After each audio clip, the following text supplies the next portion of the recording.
when I talked with Bill, I asked Bill what might be how I might want to introduce the work we've been doing.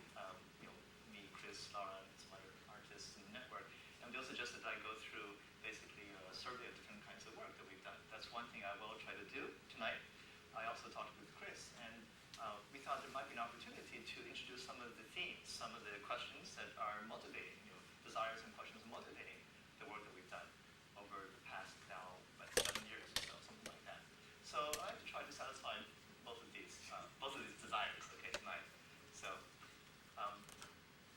on the menu. So this is the menu for today. I have to apologize. I'm going to thanks, Chris. I have to resort a little bit to PowerPointism, even though we hate it so much. Okay? Because some of the terms are going to be helpful if you maybe just have them visually as well. So I'm going to try to go through a few public experiments that we've done. We meaning Sponge, calling these public experiments. But also try, maybe toward the end, to try to motivate what I call topological media. I'm not going to define it because I don't even know what it is. All right, it'll take another 10 years. But I'm just thinking of that as a nice, nice empty signifier we can use to try to think of an alternative way to work with computational media. So I'm just going to show you first off a couple of projects quickly and see. The first ones I want to talk about involve speech. Myself. I can control volume myself, just on this. All right. Fine. This is annoying. To do something really. Okay.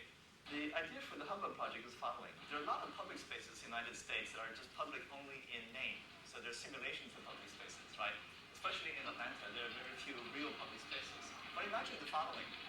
What if you could sit in a cafe or restaurant with your friend and you're just talking, okay, shooting the breeze. And as you talk, some of the words that you speak are registered on the surfaces, on the tables, on the walls, on the floor, and just a few of the words. They may not even be the right words. It's something that sounds like what you said. And they start to float around the surfaces. So like leaves. And maybe if you shout, the word becomes really big. And if you whisper, the words float like leaves on top of water. And they'll float away after a little while. And they'll dissolve, they'll fall apart. So they're not recorded forever. So we built a system originally using a system invented by Jason Lewis and Alex Wares of the Thought Shop called Text Organ.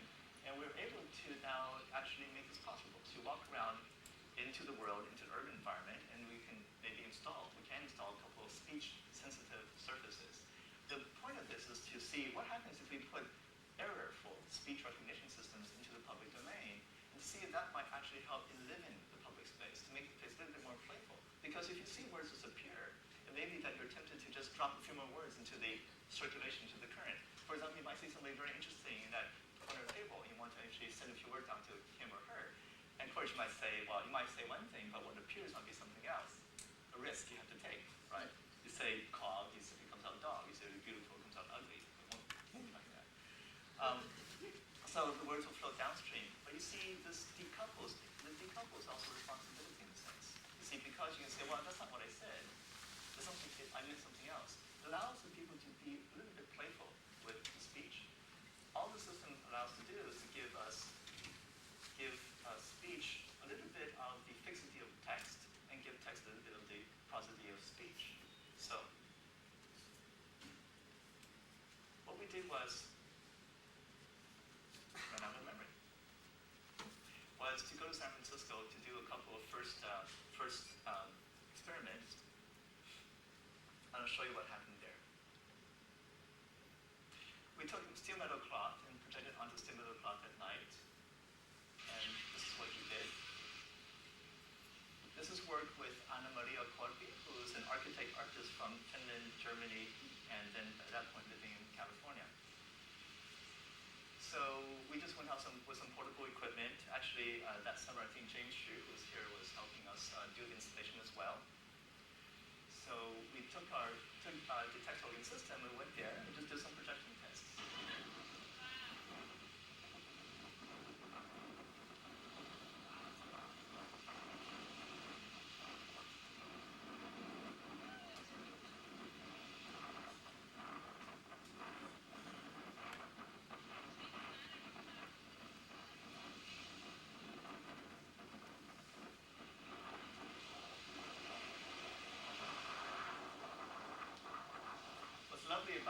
is that that blur of text on the sand is sand. It's not computer graphics. It's not radiosity. It's not any of that.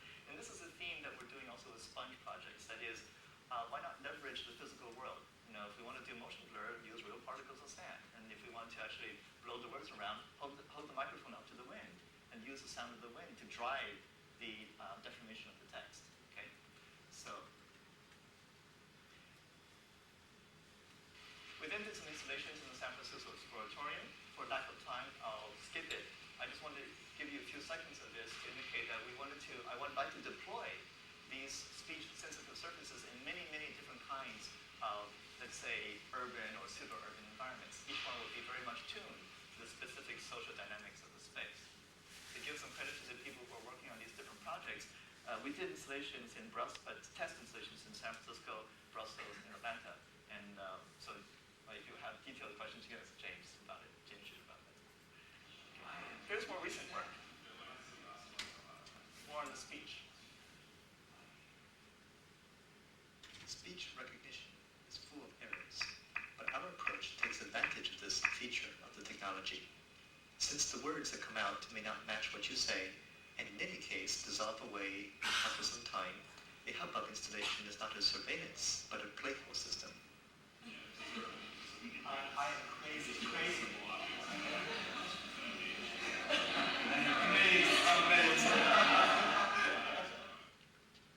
Also, restricting to prepared vocabularies such as a poem allows anyone to walk up and speak to an untrained speech recognizer. Busy folk buried them side by side, little by little and was by was, all by all, deep by deep, and more by more they dreamed their sleep. No one and anyone, earth by April, wished by spirit and if by yes, women and men both gone and dim, summer, autumn, winter, spring. Okay, this brings up several themes. One of them is this idea of co-creation. That is, it's not that the person is saying something and you wait a little bit and the machine talks back. It's not a conversation model. That is, everything's happening at the same time.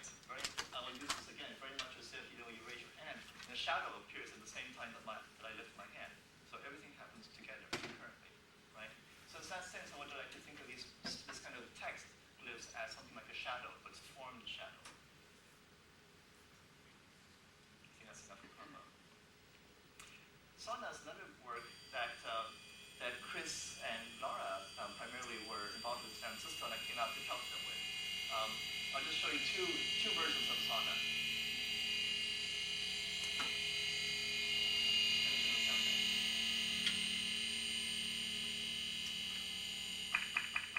In the first version, it was an interior piece. That is, we slid people on gurneys into this tube, and then we projected from the outside onto this frosted plastic sheet.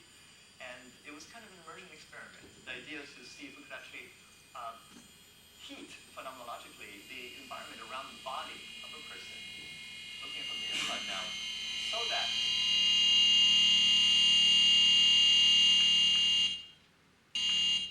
I have a choice. So that the ambient qualities of light, textured light, and textured sound would be not just more images impressed on your goggles, but actually kind of a bath, kind of a perceptual bath that would soak, leach all the toxic icons, images, jingles, advertisements that you're constantly bombarding you as you go through your everyday life, and allow you to basically steam, in a sense, all the toxic logos out of your body. So then that's why we call it the sauna piece. All right.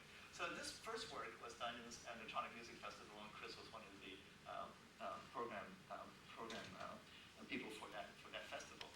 In the second work, this is in year 2002, we did this in an exterior space because some theorists claim that immersion can only happen when you put people in a bounded space, like put goggles on, you cut out the rest of the world. Instead, what we wanted to try to do is, can we have immersive experiences in an open space? Just walking down the sidewalk in a public domain. You still see the cars, headlights, you still have passers-by, you still have panhandlers coming to you asking for money. Yeah.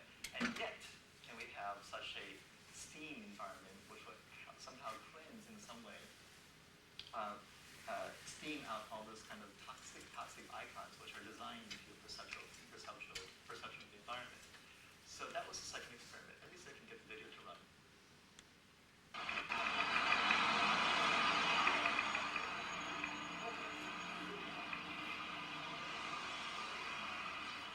And modulate the sound. What we did was we built 3 tubes like this.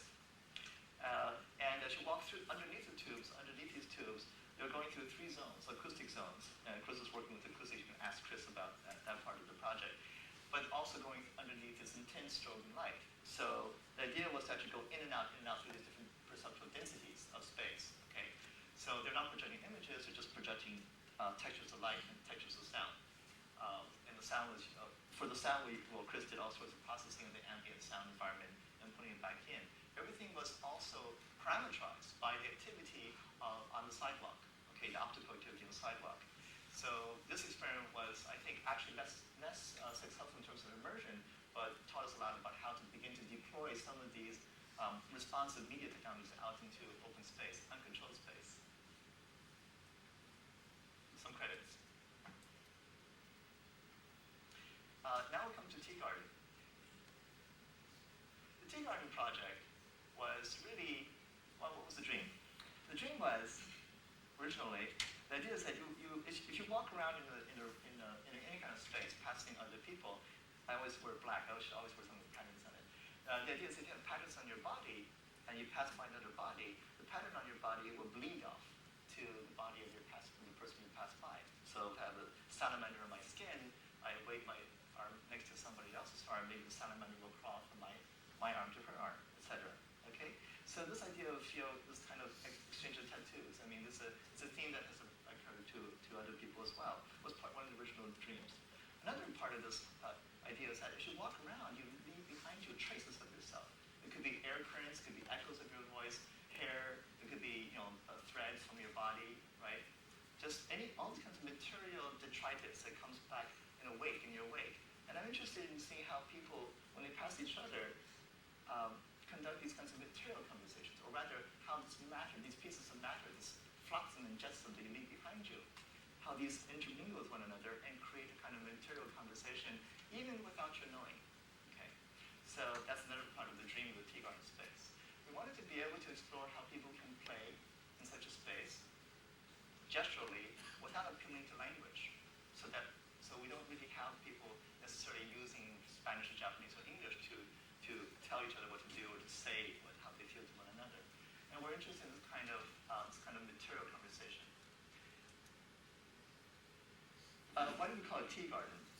For that, we were thinking in terms of course, tea for time, tea for transformation, tea for this idea that instead of starting with bodies, this is going to be a theme throughout the rest of the talk tonight. Instead of starting with bodies as given, thinking of always of this idea of bodies in transformation, of bodies coming out of fields and then dissolving back into a field. So this idea of emergence of a body. And that kind of emergence of bodies and objects, how would that be possible? This is where we begin to look forward to topological media.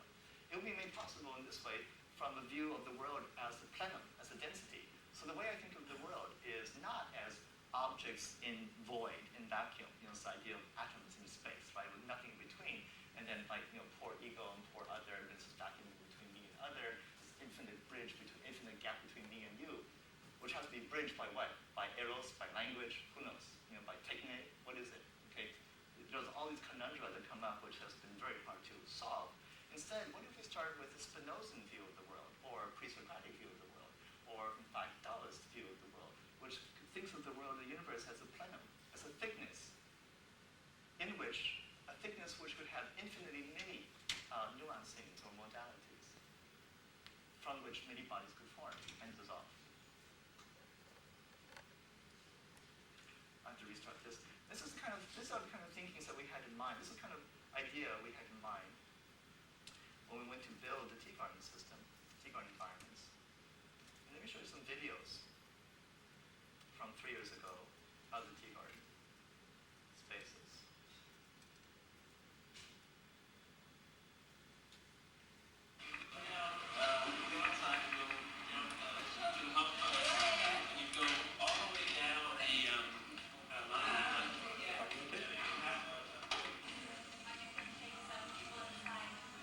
So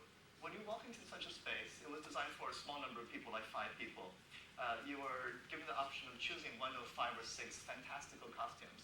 The reason for these costumes being fantastical, here's a designer copy act from, I guess, the Netherlands, with a very hoopy costume. The reason these costumes are so fantastical is to take you out of your ordinary body. So we just estrange the body from itself. This is a dancer, and we give him a styrofoam, Michelin Man, called the Michelin Man costume, which makes you much bigger and much more volume, but we weigh the same. It weighs almost 0, right? We built it on the compact iPad computers with Wi-Fi, beaming data from accelerometers, which in this case we could build onto his arm and on his chest. So then you're released into a space. You can play in this kind of space freely. We tell the people very little, but we do say in the dressing ritual, we say you're putting on a new body and you're putting on a new voice. Please play, but attend very carefully to what's happening to you as you play. And we have many hours of documentation, but let me just play a little bit. My costume. I was wearing how do you call it, the one with dreams. So it felt like, I was in a big cocoon, but, I left me very free in my movements. And yeah, there was this thing, it's like, you go inside and you feel the sort of experience. At first I didn't really know what was going on. It's like you learn as you go along.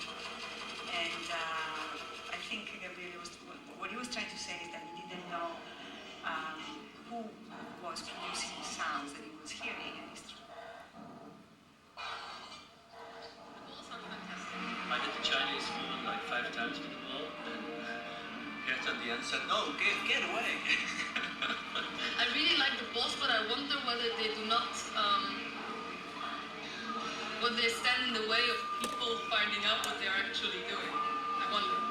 Because I remember when I was in this space, I was like, running around the balls and just like, playing with the balls instead of finding out like, if I do this, then this happens. So, I don't know, but I think they're really nice.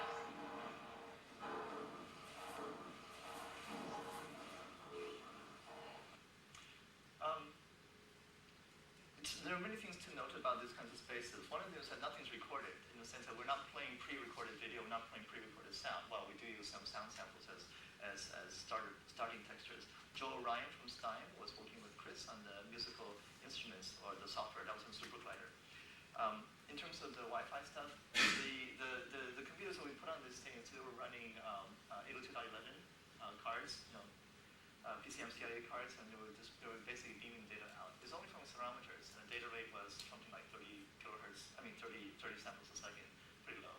Okay, but the interesting thing, important thing about this is that the systems responded with low enough latency so that you could feel. Can I scratch on this? Okay, so, like this. So the systems making sound very much as this makes sound as I scratch on it. So in other words, if I want to nuance a sound, I do it myself. Right? But the screen is responding at the speed of matter, I say. If the computer system, if you put a computer in between my hand and the response, the sound, the computer might do all sorts of fancy stuff, but it may take a long time to respond, in which case, if I do this and nothing happens, and it says bing, right? Then there's a decoupling of gesture and response. So the strategy was to not do so much work in the computer. Forget all the modeling, forget all the AI, forget all the affective computing, forget all the stuff about inferring user intent. But instead, do just a minimal amount of sensing and statistics to then feed it as fast as possible to very, very rich musical systems and video texture systems that will generate very, very rich as possible textures for you to play with. So why use a computer? Because then we can actually do magic. That is, I'll show you more and more of this as we go now pretty soon. We can make video calligraphic. We can make sound wearable. We can make sound gestural and textural. So very much as if this is textural. Or if you play a violin, some of the models for Chris and Joe were from violin. Not keyboard, but violin, right? So instruments where there's no syntax, in the sense you can do anything and it makes a sound. It might sound horrible, but it makes a sound. There's no syntax error, right? It's not like you have to play exactly this millimeter or that millimeter in order to get the sound, get the system to respond. If you don't, can you imagine a violin that needs to be rebooted if you put the bow in the wrong place? So it doesn't work like that. So here's another beautiful example of learning.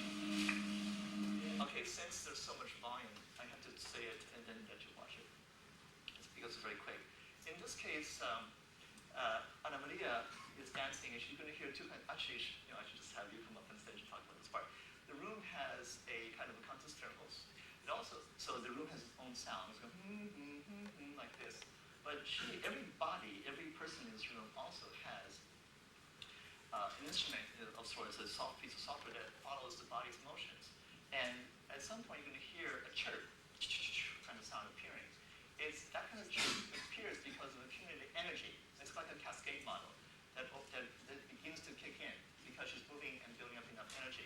She won't know this until about 3 or 4 beats later. And then we'll see something happens. I'll point to her. And then at that point, only later does she realize this wash of sound. In this wash of sound, something was disambiguating. Something in that wash of sound is actually due to hers. It becomes her voice. And she's going to try to improvise and come up with a repertoire of gestures that allows her to play the room in such a way to elevate even further, to surface even more that part of the sound, which she will then identify as her voice. Okay, so let's watch this happening.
So it's this kind of repeated habituation into a space allows one to continuously create your own repertoire. See, because maybe the same person could, a different person could be wearing this garment. And this garment, you should notice, actually is part of the instrument because this garment had an arc behind here, which made it easier to move like this. No, easier to move like this, and more difficult to move like this. So it sets up some sort of, you might say, anticipates a little bit the cone of gestures that one can actually engage in. Okay, doesn't tell you exactly which gestures to take. It just somehow sets up some frictions around the body, right? That kind of understanding is something the designer can anticipate and also map it out all the way into the software. So the software attached to that particular costume would also listen to more to this kind of motion and less to this kind of motion, right? So this is the beginning of basic instrument building with those kind of expectations in mind. To show you we can do very different scales, this is going to be, this is quite a different story. This is done by our collaborators, Foam, a group of artists network. It's a network of artists and engineers based in Netherlands and Brussels, coordinated by people such as Maya Kuzmanovic, a dear friend of ours, and Nick Gaffney, and designers such as Evelina Kuseti and Kaki Ek. So, and these people built with us the early versions of Tea Garden, and then later on they took our systems and were able to make a much larger system on the scale of a circus. This is a hippodrome near the English Channel in a city called Great Yarmouth. I don't know if any of you have been there, but in the middle of winter, dead of winter, it's a pretty benighted place. We'll show you, to give you some idea of the scale of those kind of tea garden system. Over the past 2 years, we extended this approach to a widening range of designers and responsive media spaces. Teacher 2001, School, Time's Up, Smoke, as well as our current laboratory test bed. This work is substantially informed by expertise from the domains of experimental theater, performance, and dance.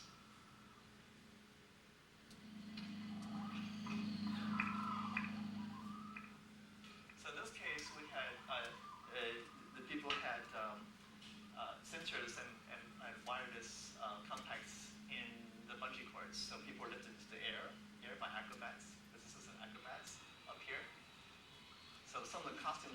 costume. Basically, Kaki Ek wanted to make people fly. Down here you see in the background some electroluminescent piping because the idea is to make some kind of primitive version of wearable architecture. You walk into this wall and you should move around. You can't actually dance anymore or fly. You're very much attached to the wall itself. But your motions are mapped to musical textures. And then the wall itself was instrumented as well, so it became a free-floating instrument. Okay.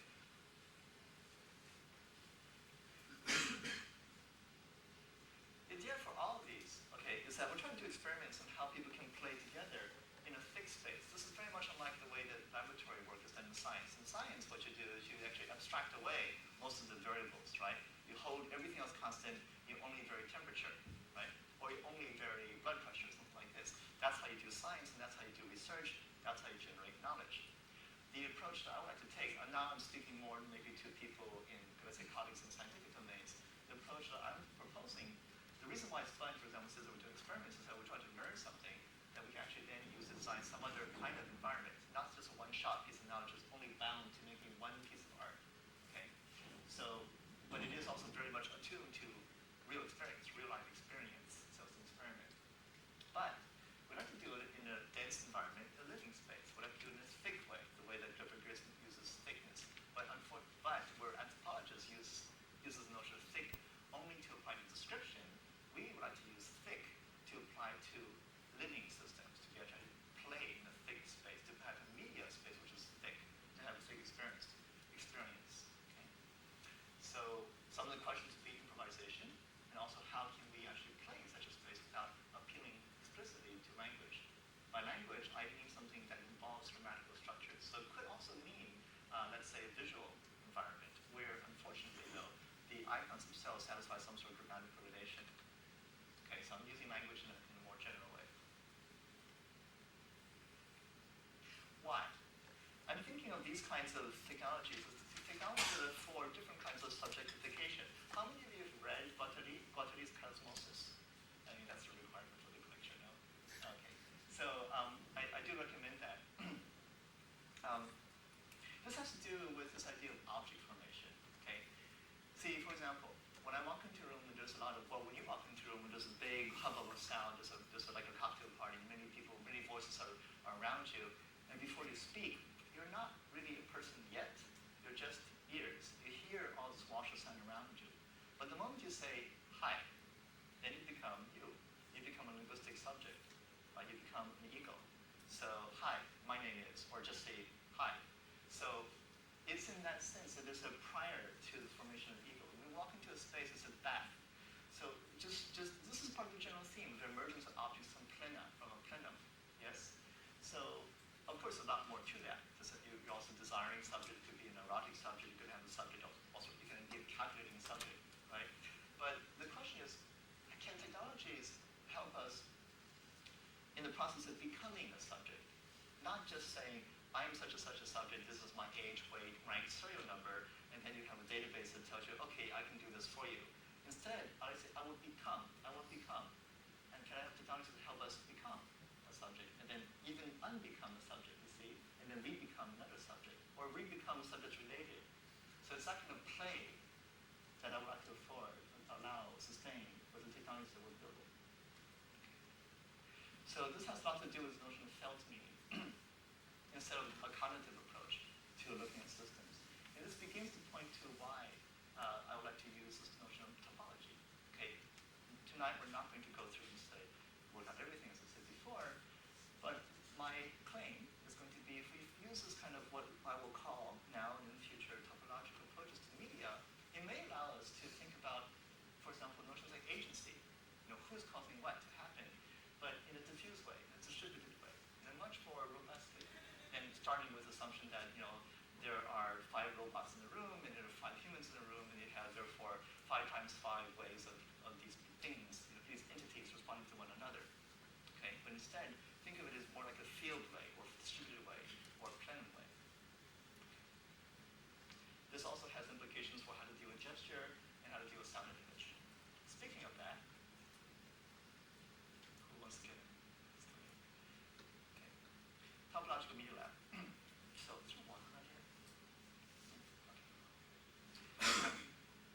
So, when we went to Georgia Tech, I started a laboratory called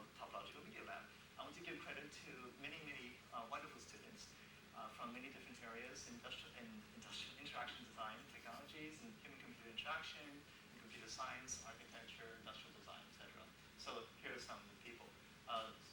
There are also a couple of faculty I'm involved with as well. These are master's students and PhD students. The kind of work, now switching over, not so much on the public domain experiments with sponge, but more specific to the work I'm doing at Georgia Tech in the laboratory academic environment. Okay? And you can think of this kind of like the research arm. It's the research projects that were spun out from the sponge projects that I'm now trying to carry on inside the university with talented designers and scientists. Scales at work. One way to lay out this different kind of work is at these multiple scales. For example, the finest scale is a scale of a gesture. The amount of energy, time, space it takes to make maybe a stroke. Maybe just like what I did, okay, a single gesture. Doesn't take very much energy. Or even finer scale would be the kind of microtextures it takes, a level 10 milliseconds, 30 milliseconds to make this kind of roughness. A middle scale would be scale, now let me go back up. The middle scale would be more like the motion for a complete gesture like this. Okay, like this, right? Or like this. Okay. The amount of energy, time it takes to make a gesture, which is more like the body scale. At the larger scale, I should put one more here, would be the scale of the space, energy, time it takes to occupy a room, something like this. And this year we're beginning to move to really study systematically how to work with events at the scale of a whole building. Okay, I'm not going to show pictures of that today, but maybe in 6 months we'll be able to show images of that kind of work. The core themes for the Topological Media Lab involve gesture, of course, materiality, what makes something tangible and palpable, and notion of agency. Okay, materiality. What makes something tangible and palpable is easy if you're looking at something like wood, okay, or even air, I suppose. It's actually much less, of course, clear if we're talking about something like a Riemannian manifold or 7-dimensional torus, right, or freedom. And if this idea of plenum, remember I was talking about plenum, thinking of the universe as one substance with infinitely many modes, if that approach is to really work for us, then we would like to have a way to work with that material all at once. We don't want to have one technology for words, another technology for abstractions like mathematics, and another technology for working with wood and steel. We would like to have a way to work fluidly across these different kinds of things. There's a lot of talk, verbiage, let's say, about hybrid this and that, right? Physical stuff and computational stuff. There's quite another, I think, to really have an understanding, design understanding, or a kind of ethical aesthetic understanding, and technical understanding that allows us to really work fluidly across these very radically different ontological strata. Okay. So, then there are consequences. Part of this has to do with, of course, what I just mentioned just in passing, this notion of an ethical aesthetic way of working with media. Again, referring to Guattari. More in terms of craft and art and engineering, these are 6 lines of work that we're doing in Topological Media Lab. So it involved, very importantly, the notion of media choreography. And instead of just telling humans where to go and how to move, we have to actually take time-based media, like this video, and say, well, you should actually flow like this, or like in response to people congregating over that corner. So how would you actually do that? Also thinking of video and sound as media that you can pour and mix together. Not just metaphorically, but really, really make a system where it actually behaves like that. The fun part right now is some new work we're doing is in the domain of body and fabric-based sensing. Fabrics that can change colors in response to people's activities or environmental stuff, and some more technical work. I'm starting to go on like this because I feel like there should be time for questions, but I guess if you can hang on and write your questions down, you can just do it all at once at the end. How are we doing for time? Okay, good. Okay. Now, Can you talk about the fabric? yes, I wish I could bring something with me. The idea is that, how many of you have worked with active fabrics, like thermochromic inks, or piezo's and electroluminescent stuff, or fiber optics, or must have some people working in the same. Okay, so, okay, well, people know at least from reading that we already have, well, some companies like DuPont and also some other companies like France Telecom have demonstrated fabrics that can change color, right? I mean, change color, or you can even primitively approximate that by wiring some LEDs together and putting fiber optics out. Okay, I'm just jumping ahead, saying, okay, let's assume we've got this technology, and in fact we have access to some of these kinds of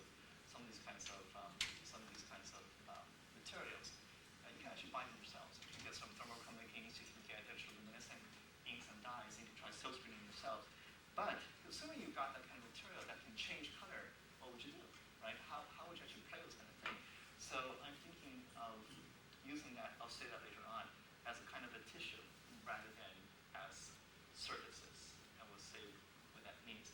We can address those kinds of tissues using custom processors that we're designing, electronic microprocessors that we can design to index into these kinds of things. You can imagine that's pretty complicated because it's not a screen anymore. Not a screen. Okay? You can just any bunch of dots on a cloth which would be folded in funny ways and stuff in the pocket. Okay? So, but well, I'll say more. I'll say more about that. Okay? That's one of the things I want to talk about. Let's skip this. Let's skip. I'll skip that. Because we're running out of time. Okay, let's skip all this. Okay, in fact, I'll skip this as well. Just jump to more recent stuff here. Okay, camera-graphic video. The idea for this is, as you're walking across the floor, walking through the room, just imagine that you're not on drugs, but what you see is this. Okay, what you see is this. As I lift my hand, I like to be able to just see in front of my eyes. You know, this kind of that motion. In this case, it's light. Light turns to ripples. If you just move, I have a little pen light in my hand, and so does Jill, my student, Jill Fantosa, and Yoichiro Surito, who's in the back here. As we're moving around, basically with light, anything flashy with light, this is jitter, right? Actually, no, this is custom code that Yoichiro wrote underneath jitter. So as you move, basically motion, light becomes movement. Rather, light becomes ripples. So we can actually cause the very air to ripple because you punch it with light. Okay, that's one. Another example is Yoichiro here. This is all Yoichiro's work. It works.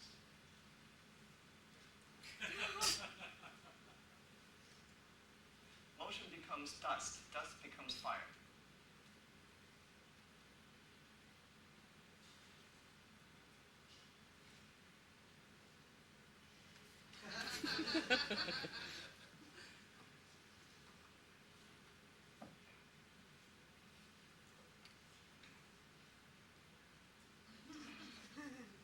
So, this is custom work that Yoichiro has done based on physics models.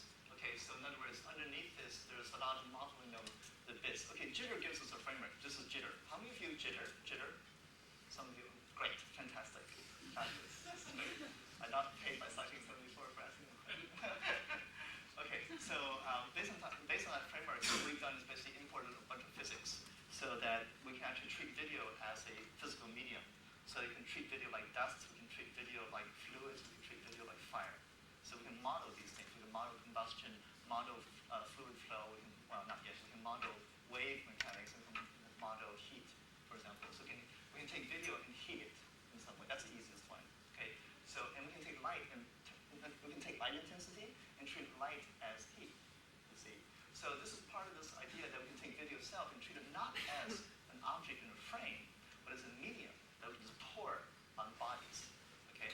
So now we can begin to do this. We can treat video as a medium. Similarly with sound.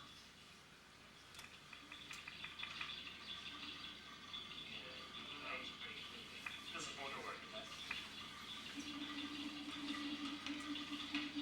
Listen to that. Okay, this is great. You see your throat looking for rhythms, you know. So the idea is looking at the clock. So in this case, this is a super platter system written by Joel Ryan, Chris's colleague. And in my laboratory, we brought Joel in, working with one of my students, and we're wearing accelerometers on the hand. The idea is that because the system that Joel has is, again, a physics-based system, it has an ability to be, a notion of drive and overdrive. If any of you have done physics, like a spring, you can pump the spring, or if you walk across a bridge in the wrong cadence, the bridge will fall apart, like that famous video of the bridge falling apart because of resonances, right? So Joel's musical systems also has this idea of physics behind it, which we can pump and drive with the physical motion of the body. There's a lot to say about this, and that should be a whole other discussion, maybe in some of the courses that you'll be taking in this program. But it's very important for us. There's a lot of physicality in the media itself.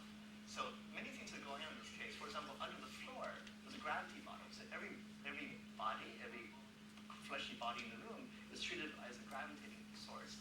And this blobby thing, which you can barely see, is a mass which is computed in real time by Eric Conrad, based on a field model, a field where the sources of the field are your bodies. Okay, so and the idea here in this case was that the pumping of the hand is only one of several cycles that can come from the body. That is, the body itself can be seen as basically a spectrum of many different kinds of cycles of movements. You take the whole body and feed the whole body as a spectrum into the musical system. It's not like saying, I push this button here to get one sound, or even that I move with one rope here. The whole body can be thought of as a very complex set of motions. And the complex set of motion can be fed into the musical system and responds in a spectral way. That's it. Okay, enough of that for now. But it gives you a much richer way of dealing with gestural sound. Okay, suffice to say. Software. Now we go to software. Okay. So these are the kinds of technologies we're using. But these are why. Okay, different kinds of themes. Remember I said that one of the dreams for Tea Garden was the idea of pattern, of infection and tattoos, and you had to play with the idea of patterns passing as centimeters from body to body to body. All this work with video was kind of a stopgap measure. It's because we didn't have access to materials that actually take tattoos and then bleed and pass patterns from body to body. So with the software, this kind of software, we can begin to play with the bodies like that. So the general idea is what I like to do is to take the space itself, from the skin to the furniture to the walls, as a fixed space, or a space with different densities, and ask, what if, with our different media, we could actually densify or rarefy space in different ways? How does that change the body? Or that is, how do bodies emerge out of that kind of variations in density? Because for example, you could say, maybe if, let's say we take the ego and dissolve into a field, erotic fields, linguistic fields, social fields, okay? Dissolve all the fields in here, all of you here, into a field model, okay? From the point of view, look at it this way, from the point of the planet Earth, where's the little blips in the gravity field, right? I may be in the slight densification of the gravity field. From the point of view of cosmic rays, we're transparent, right? From the point of view of flesh, there's definitely a boundary here. But just for the moment, just imagine that we're in this field picture of the world, that you're looking at yourselves as gravity instead, just for a while, okay? How would we reconstitute ourselves under playful activity? So, for example, maybe it's kind of a shock. Remember that red thing that the WHO just waved his hand shut? Suppose it come up here and invade your space, right? Go like this. There's a shock, in some sense. And maybe that shock is what defines another boundary between my body and your body. Okay? So a new skin appears. I can say, hey, just with saying, hey, okay, that defines a new kind of body, kind of a linguistic body, a linguistic skin between my body and your body. So it's that kind of play I have to be able to think of as being possible by these kinds of media. Okay? So we can skip some of these things. Here. What we're doing is we're playing in many different ways where let me just play with kind of video and see what I can do. Mic here is equipped with. Show you some of the gear. Okay, let's do engineering tech for a while. The sensor data is transmitted efficiently to a base station. This is for engineering audience. I apologize for the soundtrack. Push model, and by encapsulating the data into a small packet size. Secondly, the Rene is equipped with force-sensitive resistors, which respond to pressure, which are then embedded inside clothing, including a glove and a full shirt. What we do next is we went to UBCOM, a computer science conference, and we had to demonstrate that these kinds of things were useful. So our example was reading. This is Joe Fantosa's work, and a whole bunch of people working with her. We decided to model. Well, this is Max. This is just to show you. This is using magnetic field.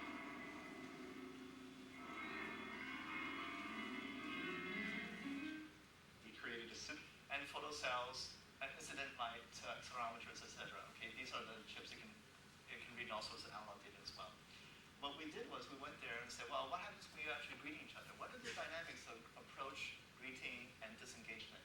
So then we made a set of costumes, and we decided to take it to Seattle, and this is what we built. It's kind of In this segment, we see a solo performer wearing instrumented software, using a range of expressive gestures as she walks. Bend sensors sewn into her garment sleeve transmit arm movement to parameterize naturalistic ambient sound fields.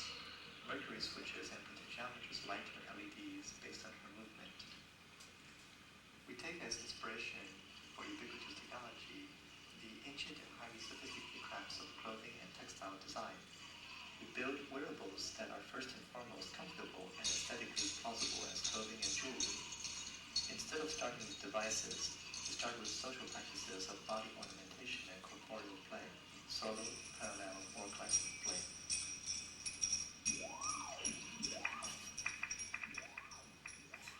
So this is all tongue-in-cheek, okay?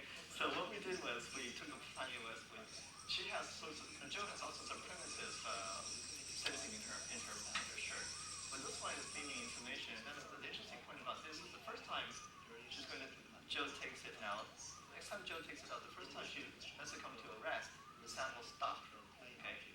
But then Jo's going to take it again and pump it some more, and when it comes down, the sound will continue because it's physics. It's not a recording.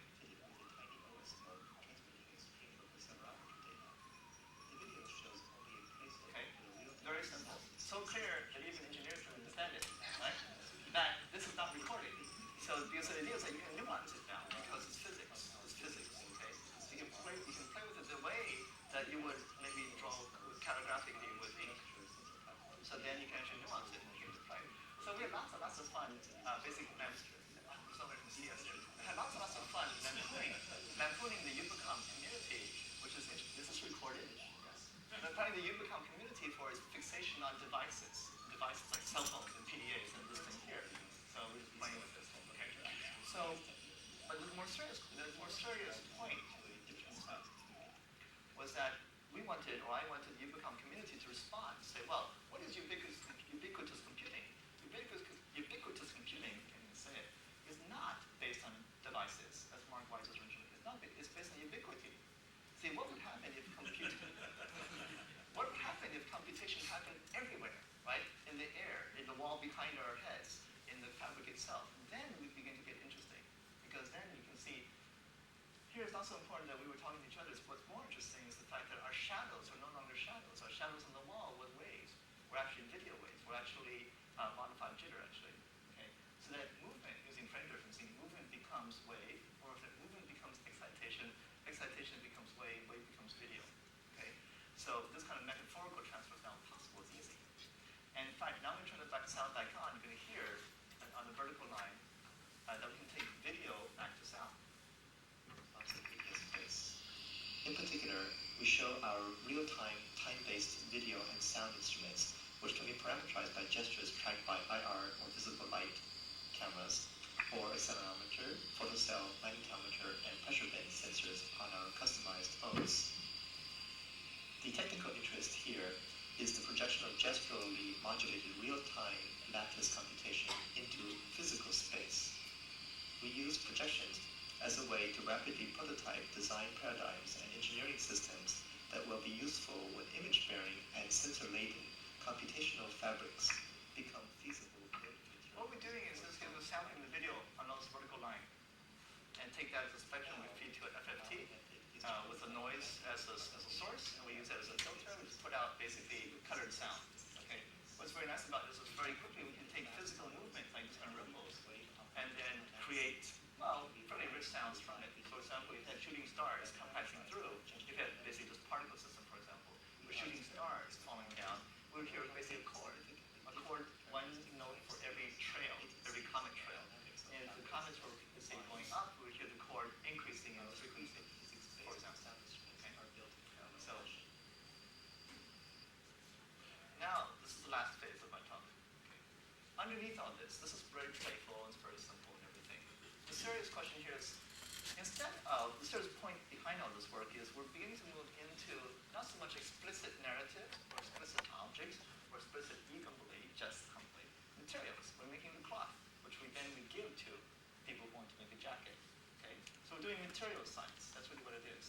But it's, of course, hybrid material. Now, the same thing with the narrative structure. Instead of language, we go to the substrate behind language. Instead of explicit, let's say, sexual acts, we go to eros, to the field of erotic. Right? So this is what we mean by substrates. So instead of particular subjects, subjectification. The fields of substrates from which subjects can emerge, or the general plana from which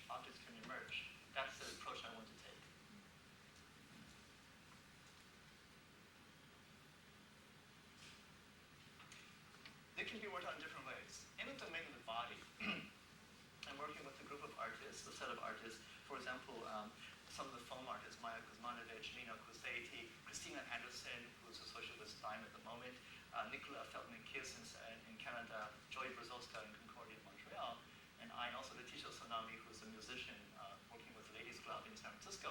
We would like to be able to explore some of these ideas about how bodies can be conjured by gesture. First, we have a set of gestures, then see what bodies emerge. The metaphor I have, analogy I have for that is if you work, for example, in an orchestra, if you look at an orchestra play, at the moment, every first violin bows up. That's one movement, and there's only one body. It's the first violin section that bows up. All the bows are in unison. Okay, so that's one body. Same thing with the choir of dancers. That could happen. At some point, there's a group of dancers that are all moving in this kind of parallel motion. That's one body right there. At that moment, it breaks out from the general core bodies of the dancers. Yes. So do we like to look at that kind of question in the case of these kinds of the software pieces of on a larger scale? Let's go back. And I mentioned this before, so I'll put it up in words now. This is an interesting question. Is it possible to have some sort of magma, some sort of social magma, or maybe more like a, not just social, of course, a kind of social ontological magma, in which we can have ethical aesthetic gestures emerge from this kind of general magma, this kind of I'm going to think very jargony for a minute to save time, to be able to work the level below the level of language, above the level of matter. So it's not quite what semioticians would call signifying, so you can skip for semiotics classes. Okay? That's what it responds to what I heard earlier. But still have the possibility of making ethical and aesthetic gestures. Okay? This is just a very, I hope you ask questions because this is a large amount of stuff compressed into 1, 2, 3, 4 words. Okay.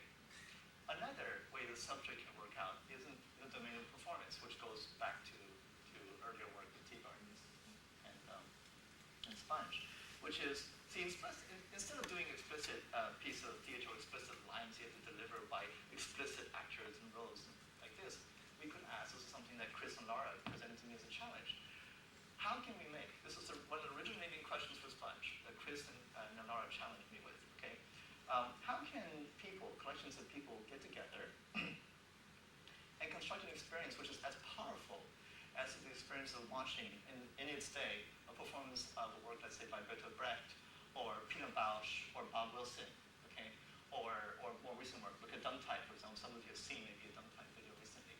Is it possible to have such a collection of people go through such an event, okay, without appealing to some explicit narrative structure? So I came back and make it more radical. How about, is it possible without appealing even explicitly to language, to speech, or to text? What do we have to work with? Well, anybody in music or dance or visual arts will say, much, we have a lot to work with, okay? Or Artaud himself, he said, well, we have a lot to work with. We have all the technologies of the mise en scène to work with, okay? So that's the kind of work we're trying to do, make it possible with our computational media. And this goes back to, and underneath that is the question of phenomenology. This idea that maybe we can come into such an environment, such a complex, not just with the artificially constructed technologies of computational media, with all the sedimented experience that we carry in with us as bodies and as subjects. We bracket it, but we don't throw it away. Okay, I'm deliberately using phenomenological language for this. It's like the cure for cancer. Okay, I said it's just a very fancy term for chemistry, or plastics, or surface physics. I mean, it's been done for a long time, but to call it nanotechnology makes this kinds of material sciences very sexy.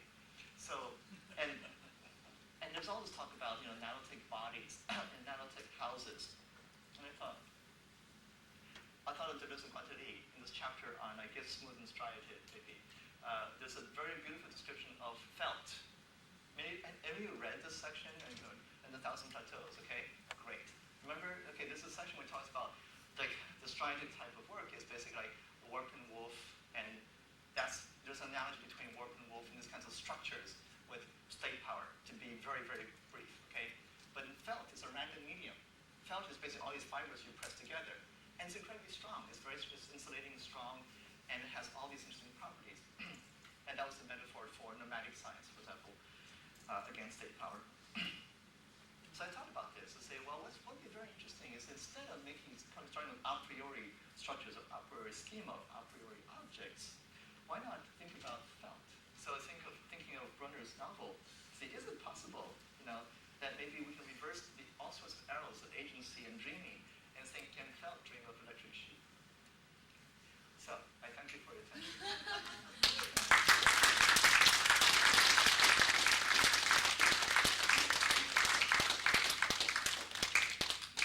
So, turn on the lights here. So what I would like to do is just to provoke Xin Wei with a few questions, one or two, and then to open the floor up to all of you fantastic people. I'm sure you have many comments and ideas based on the talk we've heard. And I have three questions, Xin Wei. Joel Ryan, you've mentioned several times, Joel Ryan from STIME and is one of the world experts on developing digital signal processing instruments for musicians.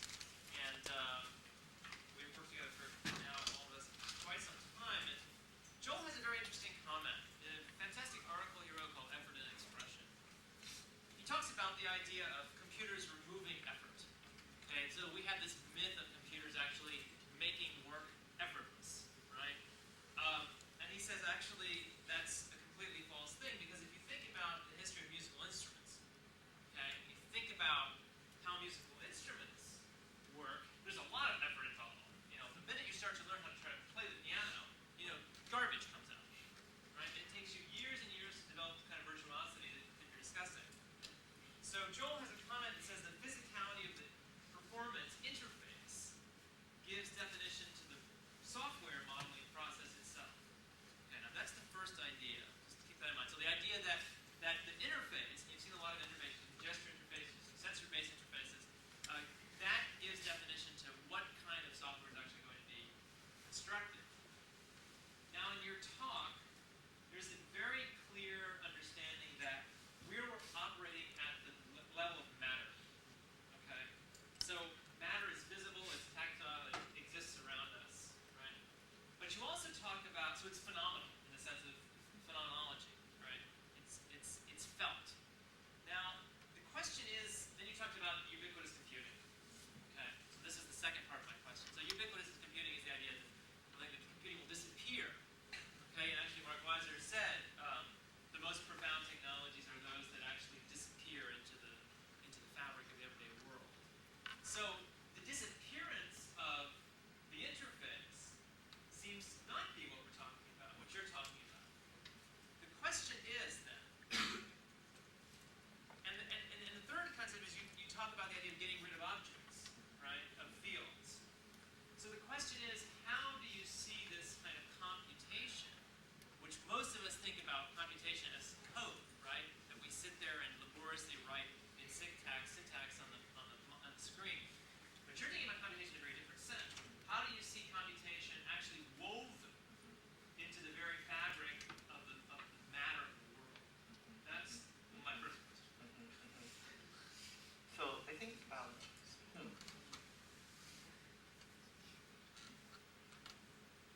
yeah. I mean, ever since I read that article by Joe about effort, I think it's really one of the touchstones for thinking about designing of these systems. And one way, I mean, there are two ways to respond. Okay, not answer, but to respond, I think.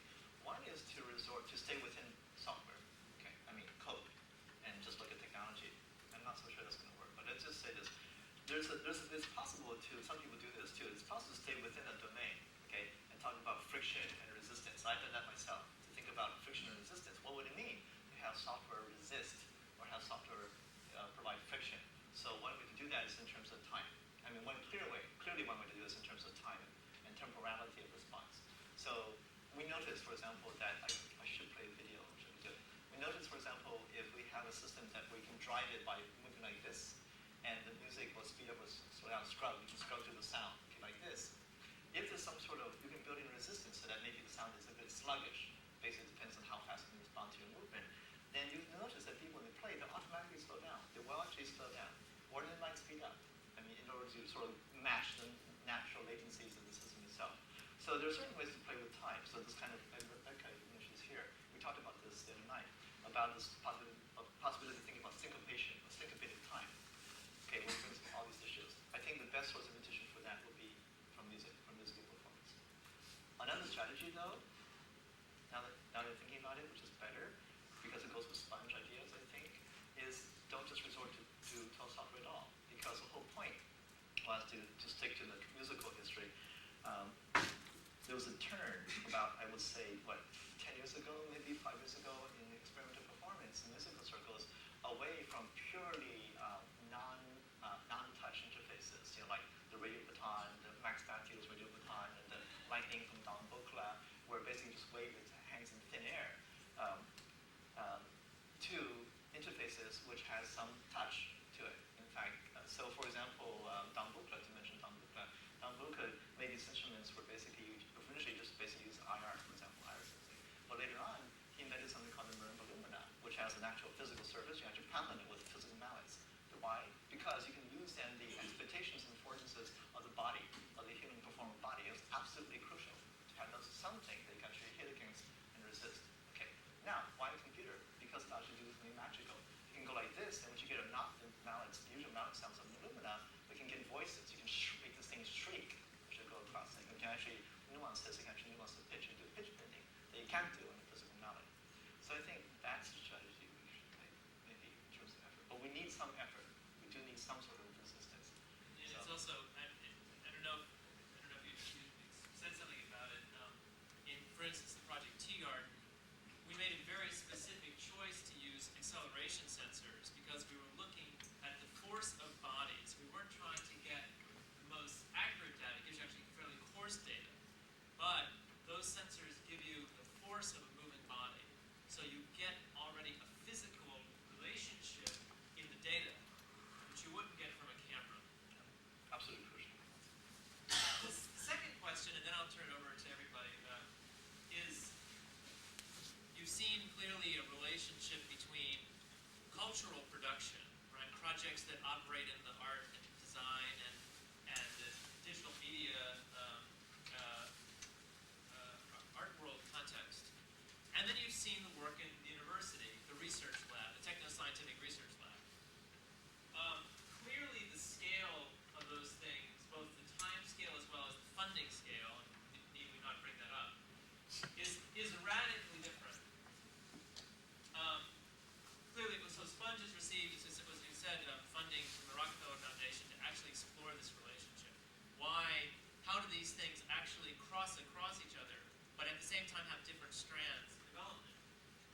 How do these technologies, these technological artifacts, whether it's Intel wireless mode sensors, which are very fragile, very expensive, up to $1,000 a pop, to expensive material, how do those move in the research scale into the cultural scale to the research scale?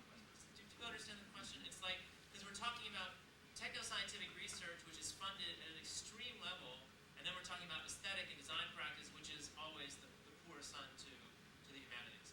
So the question is, once we have blur between those, which is clearly this work, what transpires? And how does an interplay happen between those? Yeah, let me try to pull up a diagram to help me respond to that. First, I have to draw on the board. Let's see.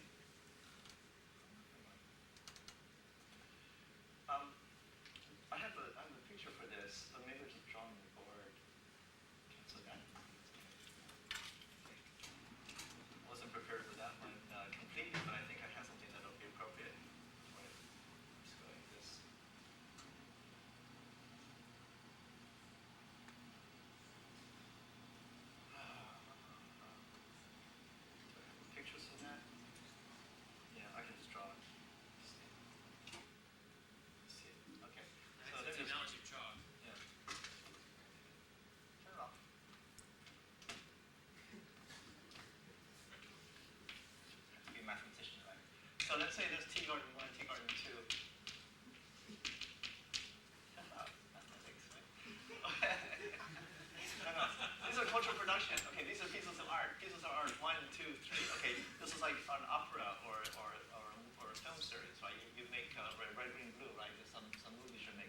So these are public cultural artifacts we're creating as a group.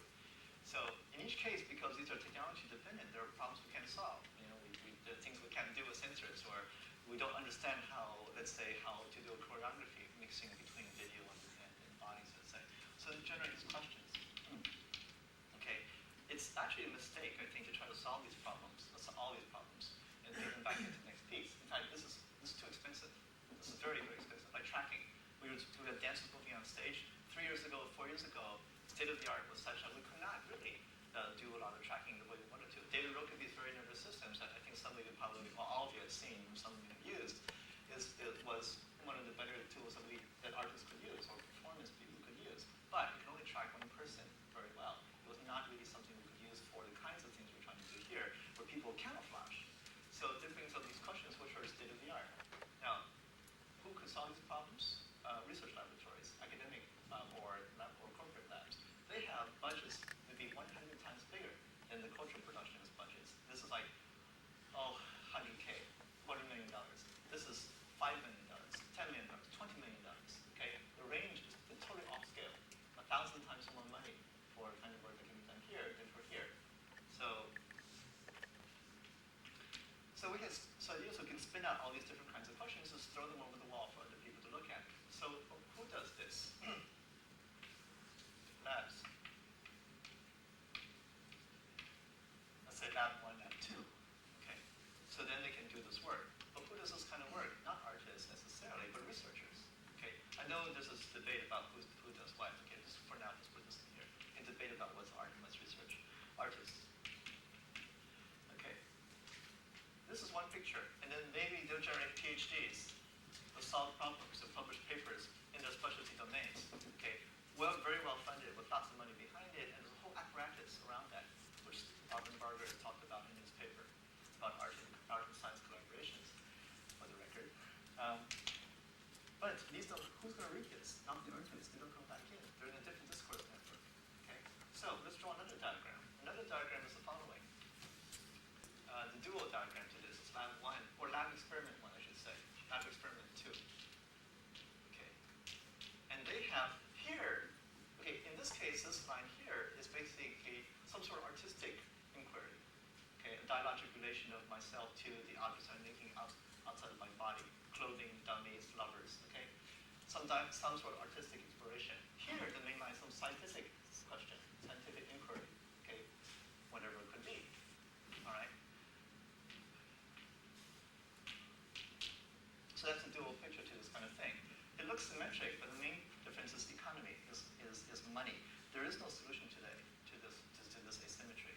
And one of the questions that's really absorbing me is to take a meta level question and say, can we come up with an economy in which we can come up with new modes of cultural production? Because you see, this kind of stuff is supported by, let's say, funds for events, but foundations do not pay for this arrow here. You have to live and pay the rent to get from this event to this event. Very few countries like the Netherlands have like a living stipend, a living wage, or they will pay any artist that satisfies very those criteria to just survive, basically between pockets. We know this, okay? What do we do in the United States? We have to go out and maybe, make advertisements, for example, 30-second spots for this or that. So here, there is a model for this kind of stuff, but we know very well, okay? It's very hard to convince the National Science Foundation to fund this kind of research when in fact it's actually, something like this, okay? This doesn't hold water. And for good reason too, okay? I think it's not honest to really pretend that those kind of work is this kind of work, okay? So we don't have to find this, but there's a bridge.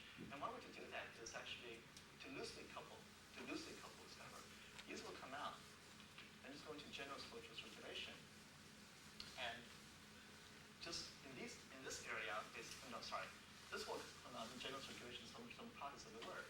Here, what we need to do is expand this, okay, so that the social networks will include not just the particular artists, but also other people who are in these quasi-circles, who float around, and then bring some ideas back into play. This is too schematic an answer, but I think this is something we can bring up in discussion. Okay. Please. After you. The floor is open to everyone, anyone. Where is this? I just keep some of the words you use, vocabulary to me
research on these back country natives in Cambodia, in Southeast Asia.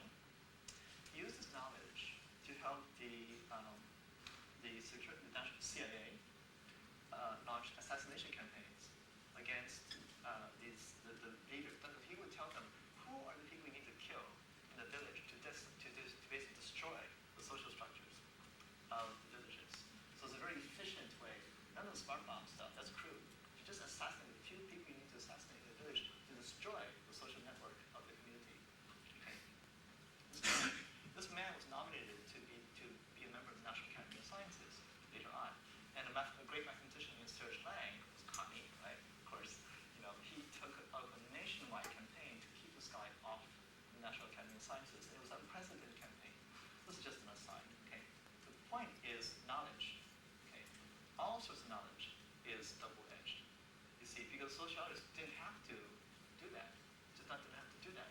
It's not so much the knowledge itself was good or evil. It's that he made a decision to deploy that knowledge a certain way. Language, okay? Language is even more. Seamon, who I really admired, said that those people who have the power of language, like lawyers and judges, are even more, should be held to a higher standard than those people who are inarticulate. So, for example, a lawyer who misuses his or her language on behalf of some evil should be punished more severely than someone who kills out of passion. Okay? So, same thing with this kind of stuff here. I'm talking about technologies of expression, like the technology of mise-en-scène, which allows us to be more expressive. But at every single moment, we have to make a decision. Every single moment, not just me, but you too. If you put on the glove, you have to make a decision at that moment if you're going to use this to make a caress or to chill somebody's heart for 3 years with that caress. Okay? So in other words, I would say that every single moment we have to make an ethical choice. Every single moment. It's not like I can just say this thing's be locked with open source GPL license, and the way those people say it, and you must not use it for any harmful purpose. Just making a contract doesn't do it. It has to be continuously performed ethics. That's why I'm talking about ethical, aesthetic, gestural technology. That's the best. Except that in your diagram of funding, where the funding is coming from is the concern that she has. So that in the end, who owns the technology is not you to make that decision, but it's the other people that she has this concern. In fact, I have not applied for grants. No grants. I chose not to apply any for any grants. Which means that next year I will run out of money. So, okay. Which is why I'm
progress. I mean, if you look back in, this is not my area, but if you look back in history of theater or history of musical performance, people were using sensors and light sensors even, and motion sensors 50 years ago. This is not, in other words, this is a myth of progress. There's a myth, I mean, if you look at, even just staying within computer science, look at research, people, in 1965, 1979, 1970, in that period of time, Donald Sutherland, a great computer graphics guy, was talking about a sketch system.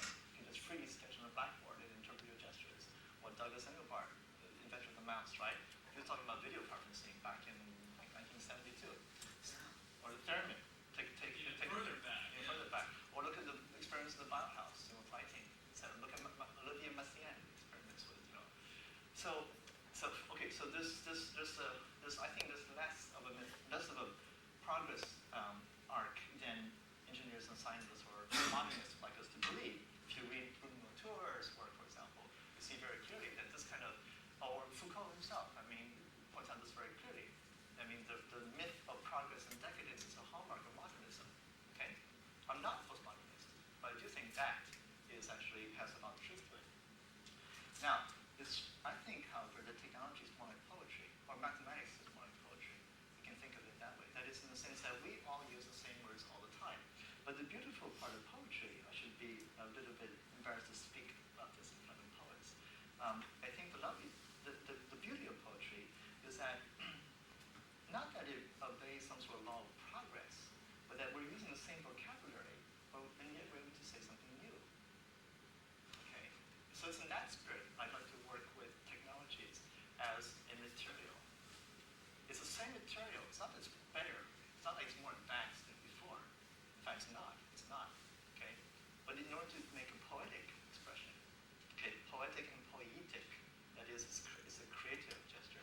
In fact, there's nothing more robust or fragile in this kind of stuff, really, than, for me, than working with wood. Okay?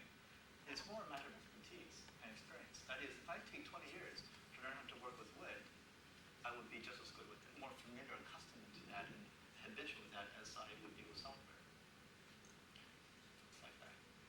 So it's a different kind of, it really, I think, changes the description.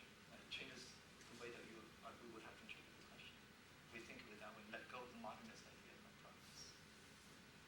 Well, there's a matter of an audience, though. An audience is kind of hooked into semiotics, the moment of what the internet means was radically different 10 years ago than what it means today, and it's going to be radically different in 5 or 10 years. Yeah, good. That's a whole other discussion about semiotics. But of course, ironically, the thing is that, like, take Japanese society, for instance, they're after the latest whatever comes out, So video phones are now active in Japan. People are using them by the millions. So we're actually hungering, the new iPod, the new G5, whatever. We're always hungering for the cutting edge. The cutting edge, which is at the consumer level and put out there. So, this is something which is maybe endemic to late capitalism. This might tie together those two questions, but this is just something that kind of concerns me with working with any sort of technological or media production in general. But how do you feel about the idea that, in this production and using technology in new ways, particularly once you get into public spaces, or I guess it's sort of, and how does any artist wrestle with that, that your work can become less of an engaging force for a community, say, in a space, or for how people interact in an interesting way, but can become a pollutant in the same way that, television advertising pollutes the genre that's shown there, or noise pollution generally in a city. Well, I'll give you an example from my arts class. I'm teaching a class on architecture responsive spaces. And the task I set to the students every year is to go to the city, primarily Atlanta, or go to a city of your home that you know very well. Look at the spaces around you, do like a drift, right, do Thomas, and look at the city, and then try to find a space that has some design affect, okay, like a corporate lobby or a waiting space or a bus stop, and then augment it in any way you wish to give it some twist, some phenomenological twist, make it more terrifying, make it more comical, make they look at all these different things. And then I say, using any means. So what they do is they use cardboard, they use bubble wrap, they use shoelaces, they do use jitter maybe, if those of you that want to, and they can use director. So I don't care. See, I said to them this kind of task. So they use a whole panoply. In fact, then of course we use this kind of, potpourri of techniques. So I think, so that's why, the work that, especially with seamless sponge, I mean, for example, we did early versions, that's why I point out the sand, to give you another example. With the hubbub stuff, with the words on the beach that we blew out to the ocean, that's my point. See, there, the computer graphic techniques are not computer graphics, not generated by computers. It's real sand. We blow the sand with wind. So my interest is not at all in the technology, okay? Because in fact, we're using these techniques of just steel cloth and sand. So it's just that for some particular, very judicious moments, we might want to apply something computational. But I have very little doing all this. I'm really tired of computational as the box within which everything has to fit. It's just boring. It's boring. So we just use all the means at your disposal. This is why theater is so powerful. Because my screensaver here, if you look at that was actually from Paul Klay's model, the curriculum for the Bauhaus. And in the middle of that diagram, actually his diagram what's in blue there? Was performance. Was performance. Events. And around that, in the stars, okay, were the different kinds of crafts. Woodworking, ceramics, calligraphy, jitter. Okay? It's in that spirit that I'm working with my students. Okay? Please. Coming from as a choreographer, I find that the possibilities presented in your work are really amazing. And that exact place, that performance place, is where that's the place where my question mark is. In terms of how are people with that skill set interfacing with what you all are developing. Where does that juncture happen? Where is the wisdom that is existing in,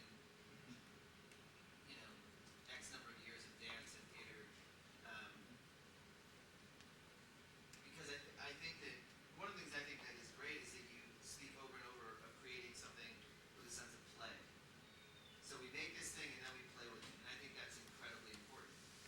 I also think that the skill of the violin is to make the particular sound is important.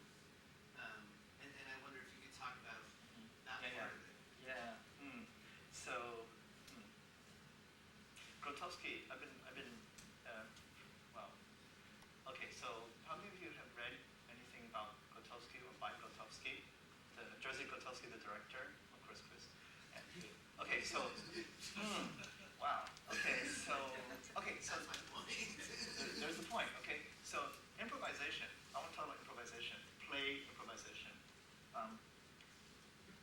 Okay, Jerzy Grotowski is I shouldn't say you guys should explain, but Jerzy Grotowski is a Polish director, one of the great ones, and he had he was working with actors, kind of to work with actors while acting, not acting to perform for an audience, but to understand themselves as acting beings. Put it this way, I would say you talk about the phenomenology of acting gesture, okay, this kind of stuff.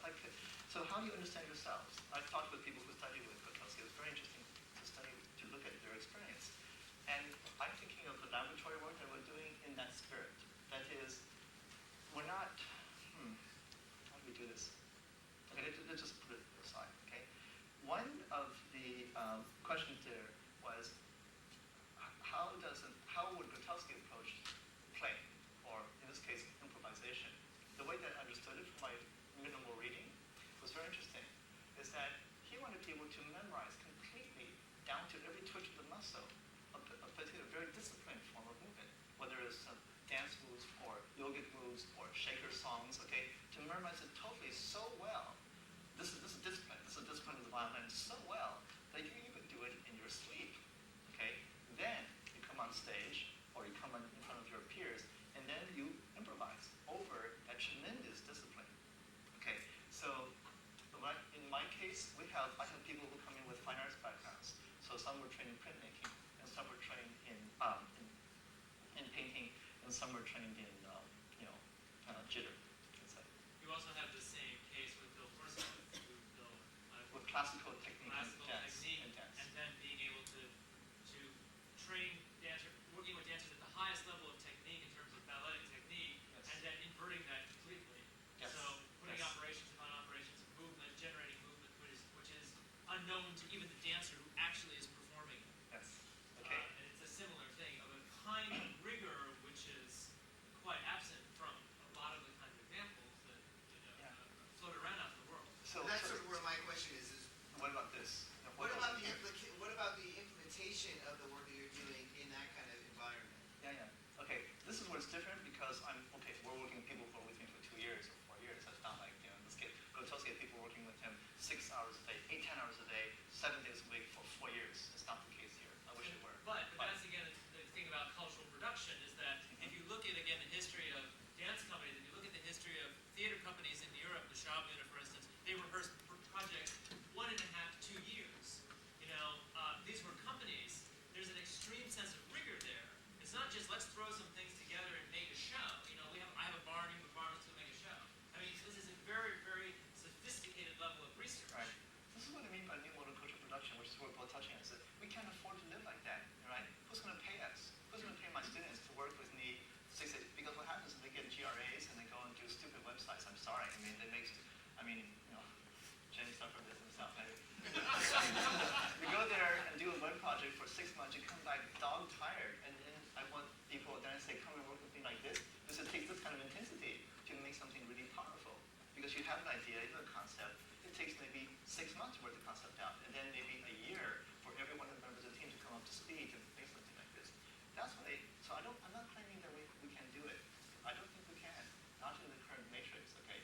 But I would like these as beacons for how we might want to be able to work, to live. Okay, for example, in Gotowski's case, you say, we want to rehearse the piece until it's ready and then we show it. We don't rehearse the piece for a certain date, which is how all the places, for example, if we'll make a piece here and we have a conference here, we have SIGGRAPH, we have to put some in the video, and when you go to stuff and do something which is half-assed, right? And so that's not the way we want to work.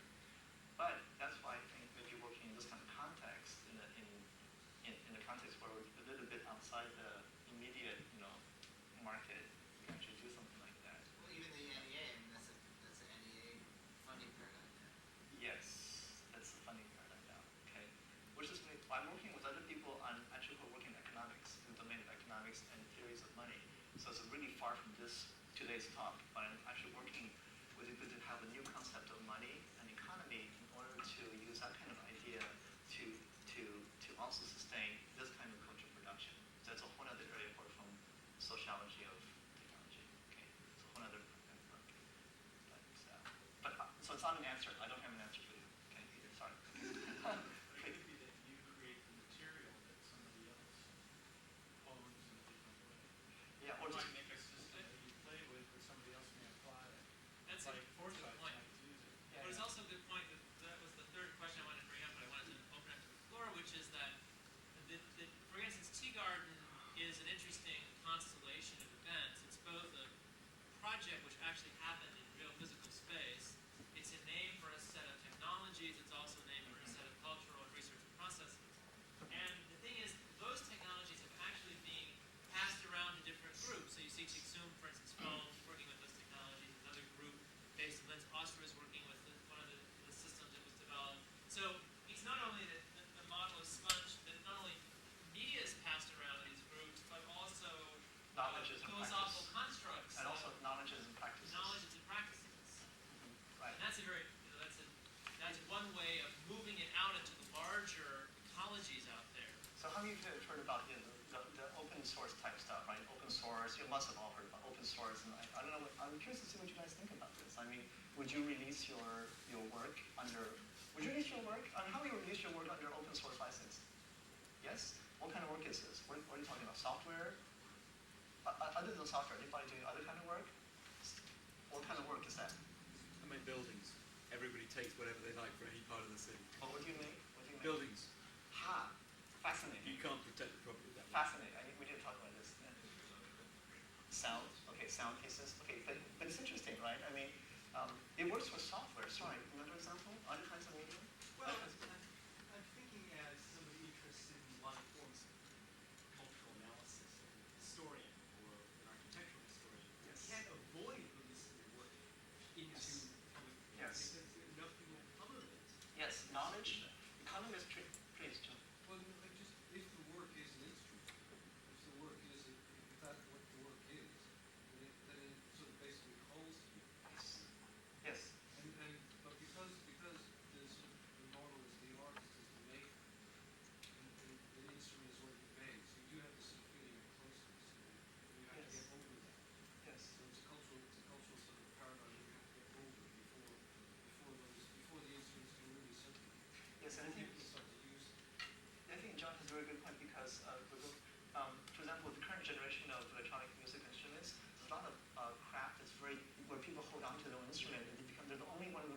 bring this up because I frankly don't think that open source itself is enough because, again, it's an object. It focuses on the final result. It focuses on the actual piece of source code. It doesn't actually talk about how it was made. So when I mention knowledges and practices, this other model is that I would like, we talked about this for many, many years. If we form a collective, some sort of design collective like this, and make this kind of thing, the value should reside in your time. That is, it's not so much the trace and product of your work, that is the artifact, the model or the painting or the piece of code that open source applies to. That's all it talks about. It should be your time, That is, you need to pay the rent, you need to be able to pay the tuition, you need to pay for X weeks of affiliation with RISD, okay? That means when you go out, somebody should pay you for, X weeks of life to be an artist, to make something, okay? So it should be based on, and how does that get indexed? It gets indexed in knowledge and practice. Because you're from RISD, you come out and people say you know how to do something. If you feel a sponge, you come out, people know you as kind of a sponge artist, then they have the topological way of dealing with music, say, okay? So they engage you as a sponge artist, engage you as a RISD graduate, or a faculty member. They should pay you for their time, because it's a knowledge time, it's a knowledgeable time, it's an expert time, it's in that sense, okay? That's the beginning of the story that I'm telling in terms of coming with a new mode of cultural production.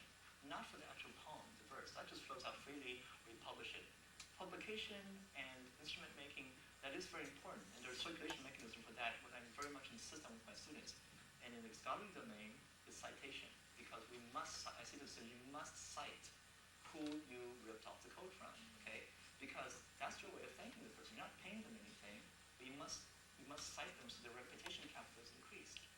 This is not done so much in the art domain, it's very much done in the scholarly domain, because we've had 400, 700 years of development of an etiquette in scholarly practice of citation, because that's the only way that we poor academics can basically give incentive to each other for sharing knowledge. And knowledge gains in value and circulation. I think something like that kind of practice, that kind of etiquette should also occur in cultural production in general. Okay? Please. Just within that, how would you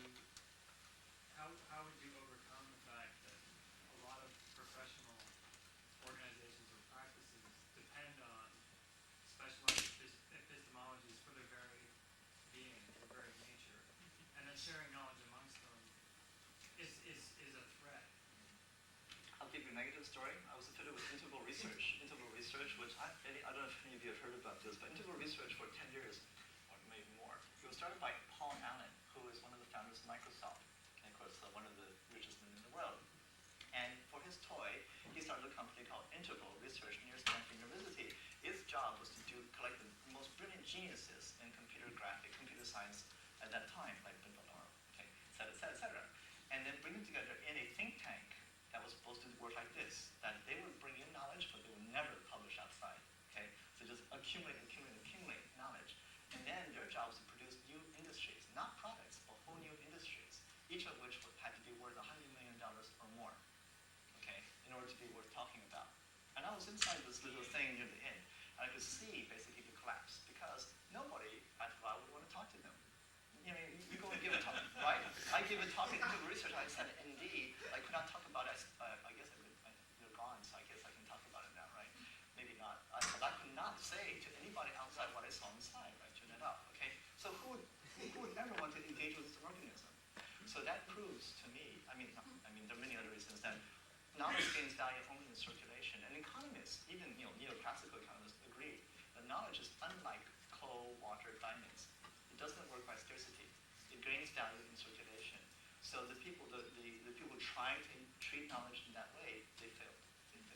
So fine, they can try to do that too, but in fact, Interval actually threatened to destroy a lot of the archives of the work, even after the company closed, because Paul Allen didn't want it into the public domain. But I still say I don't believe the open source people, because I think that we need to be credited for our work. I mean, there should be some incentive. I think basically it should be some incentive for personal creativity, right? So I think the way to do it is something involving this idea of credit.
make one final comment on this, and then okay, all right. So, how many of you read Antonio Negri and what's his name, Hart's book Empire?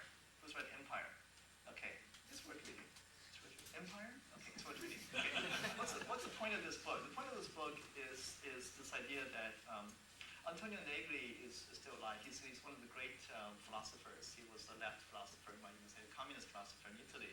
He was imprisoned in, actually exiled to Paris because he was falsely accused of being associated with a terrorist maybe like 20 years ago with the Red Brigades, things like this. And he is truly one of the deep thinkers on the left in Europe. Okay, now, even though he's trained in classical Marxist theory, studies like that, he wrote this book about empire with Hart, where he talks about how pervasive is the, let's say, how diffuse and how pervasive are these structures of power and domination. It's not clear anymore. That it's not that there's a center like the Yankees here and the periphery like the poor Vietnamese out there. Okay, look at China. China was one of the big communist countries in the world, and now it's basically a ubiquitous capitalism in China, right? At the same time, the Communist Party is in power, etc. All this stuff. We've all read this kind of thing. So it's not so clear anymore.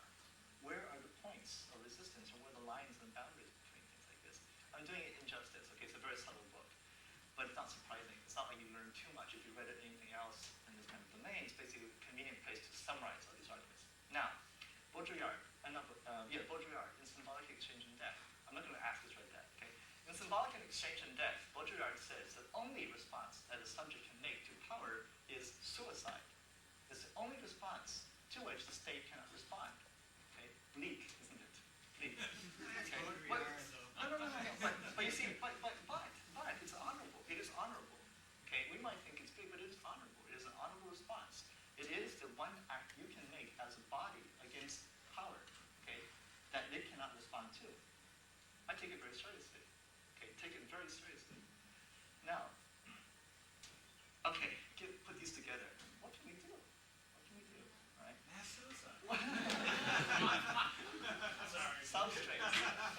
So that is, it's true if you work at the level of explicit objects. I'm an explicit subject, this is an explicit state, okay? I'm an explicit consumer, this is an explicit marketing arm of some firm. Okay. It's true, it may be, that is, at the level of explicit objects and entities and power and things like this, the only response we can make, I think it is, Baudrillard's right, is.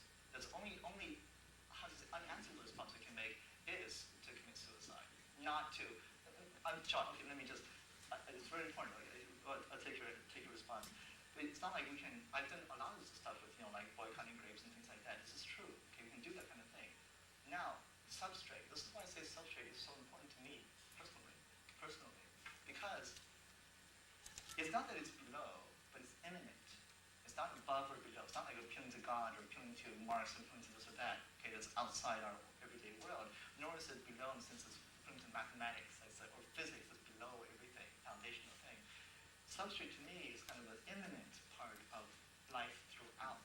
That is, it's language, it's eros, it's software, it's ceramics, it's fabric. Okay, it's within that domain I want to be able to see. That's why I'm very interested in how objects emerge and dissolve back into substrates, so that we can always take another position. We can always maybe introduce friction and resistance. Okay, so we can always basically make foreign points of view or attachments and detachments. Okay, it's kind of a material response to the problem that's posed by books like Negri and Hart's Empire. This is just the beginning of the conversation. Please, John. Well, it's not unrelated, but there's not doing. Yes. Yes, that's another story of passivity. Yeah. Well, not just passivity. Passivity is a sort of doing something. Just the fact that you just don't do anything. You don't relate to whatever it is that you seem to be resist to. Yes. But it doesn't. It is also. I mean, you're kind of skirting around it, but you do have this imminence, the substrate. That's not unrelated to that. In other words, you're not actually resisting. You're providing pathways through a recognition of imminence and the sort of making material of imminence for new ways of shifting. Yes. I mean, this brings up, and this should be probably the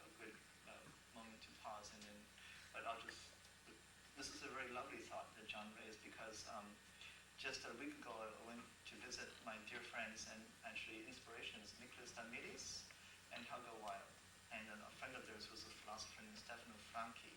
I say these things very clearly because I would like people to record this and remember this. And they're writing a book called something like Passion and Passivity. And their notion of passivity is more like how you're describing inaction, non-action. And they are certainly, in fact, when I read their work, it's very much reminiscent of Taoism or quietism, but it's not, they don't explicitly use those techniques, but they're basing their work on Western philosophy. But part of this, I think, is actually more radical than what I've been saying tonight to this point. In June, I'm hoping to have be in a panel with them, along with Chris and Joe Ryan, in Society of Literature and Science in Paris, where we'll present our work on topological media and immanence and things like this, but they're going to come back and say to us, okay, but you can actually go a little bit more or a little bit less, do less, and in fact take this position of what they call immanent responsivity, which is a way to think about passivity, which is a kind of an inaction, which is not actually doing, don't actually do, don't actually enact, okay, which is, and the way they see the work that we're doing in topological media is that they see this as a way to actually think about the world ontologically as the medium